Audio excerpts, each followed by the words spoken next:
Nicolas, t'as vu les sondages? Ça va bien, hein? Des sondages. C'est la manipulation des sondages. Les sondages, ça va et vient, c'est comme la queue du chien. Fossoyeurs du jeu démocratique, fabricants du scrutin ou tout simplement inutiles, les sondages sont souvent mis sur le banc des accusés à l'approche de chaque échéance électorale. Pour autant, ils sont aussi considérés comme un instrument indispensable pour analyser la diversité des opinions politiques depuis 1965 et la première élection au suffrage universel. Alors vont-ils jusqu'à influencer les électeurs dans le choix de leurs candidats? Réponse dans Factus. La publication de très nombreux sondages répond d'abord et avant tout à cette idée d'essayer d'éclairer le public.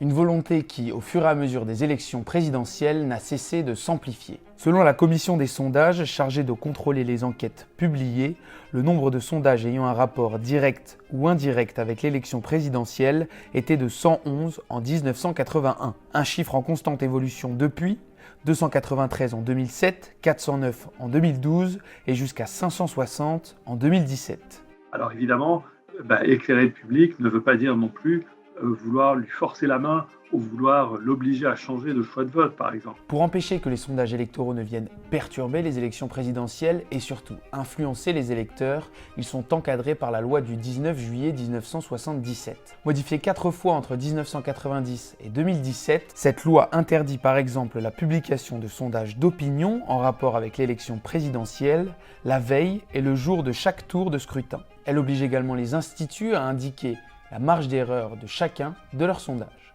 Ça montre un peu la limite de l'interprétation des sondages. Ce ne sont que des sondages. La tradition veut qu'on dise qu'un sondage, c'est une photo à un moment, à un instant T.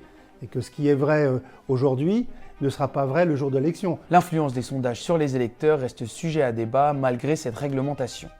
Et la question est étudiée depuis leur apparition au début du XXe siècle. En 2005, dans les cahiers du CEVIPOF, Lionel Marquis offre un bilan très complet de ses recherches et met en avant 4 effets qui sont imputés aux sondages électoraux. Le premier d'entre eux est l'effet dit bandwagon ou de contagion qui pousserait l'électeur à porter son choix sur le vainqueur désigné par les sondages. En 2017, par exemple, lors de l'élection présidentielle, il est évident qu'une part non négligeable de l'électorat de centre-gauche, traumatisé par le renoncement de François Hollande. J'ai décidé de ne pas être candidat à l'élection présidentielle.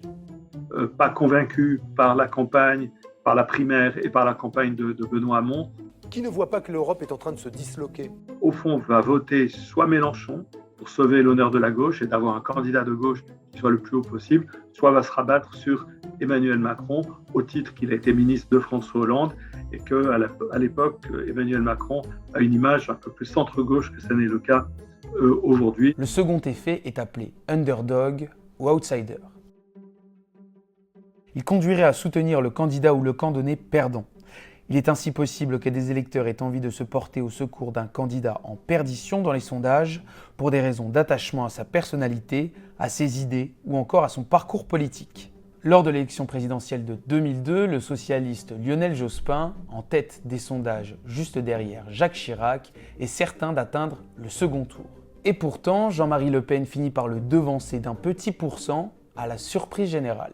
Le résultat du premier tour de l'élection présidentielle, qui vient de tomber, est comme un coup de tonnerre. Dans le fameux 21 avril 2002, il y a eu des effets de ce genre, des électeurs de gauche pensant que Lionel Jospin était déjà qualifié au deuxième tour, ont voté avec leur cœur pour des candidats de gauche dont ils savaient qu'ils n'avaient aucune chance d'atteindre le deuxième tour ou de gagner l'élection présidentielle. Et donc on a vu du vote Chevènement, on a vu du vote Taubira. Le troisième effet mis en évidence entre dans la logique du vote dit utile ou stratégique. Il veut qu'un certain nombre d'électeurs reportent leur intention de vote sur un candidat qu'ils apprécient moins que leur candidat favori, mais qui, selon les sondages, a de meilleures chances de gagner le second tour d'une élection. À tous les scrutins, il y a un vote utile. On essaye de faire en sorte que les électeurs de son camp se reportent en masse sur soi, dans ce cas-là, pour être portés par cet effet de vote utile. C'est vrai que cette problématique va se poser à beaucoup d'électeurs, en particulier de la droite, en 2022. Si la trajectoire des intentions de vote d'aujourd'hui continuait à se confirmer, nul doute que du côté des sympathisants, des électeurs du Rassemblement national, d'Éric Zemmour et de Valérie Pécresse, on aurait beaucoup à cogiter sur la question du vote stratégique. Le dernier effet imputé au sondage, qui est presque une critique, est son influence supposée sur l'abstention des électeurs. Lors du second tour de la dernière élection présidentielle, un électeur sur 4 ne s'est pas déplacé pour départager Marine Le Pen et Emmanuel Macron.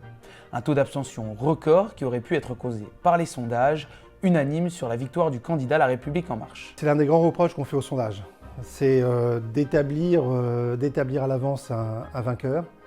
Et ça pourrait inciter certains à ne pas se rendre aux urnes. C'est vrai que si l'élection donne le sentiment d'être un peu trop courue d'avance, ça ne va pas motiver l'électeur. Par contre, une élection qui semble très serrée, normalement, va polariser et va mobiliser chacun des deux camps, puisque chacun des deux camps a le sentiment que peut-être une seule voix ferait la différence. Après avoir décrypté ces phénomènes, nous sommes désolés de vous dire que ces 4 effets donnent des résultats assez faibles, voire contradictoires. On estime aujourd'hui qu'un quart des électeurs fait son choix dans la dernière ligne droite de la campagne, au moment où les sondages sont moins nombreux. Et une dernière chose cruciale à prendre en compte... Les électeurs orientent leur choix de vote principalement en fonction de considérations idéologiques, de valeurs, de croyances, d'attitudes dans lesquelles ils croient profondément. Donc ce sont des déterminations de long terme, mais il y a évidemment des déterminations de court terme, et dans ces déterminations de court terme, eh bien, la tonalité de la campagne et les sondages participent directement et indirectement à la formation du choix.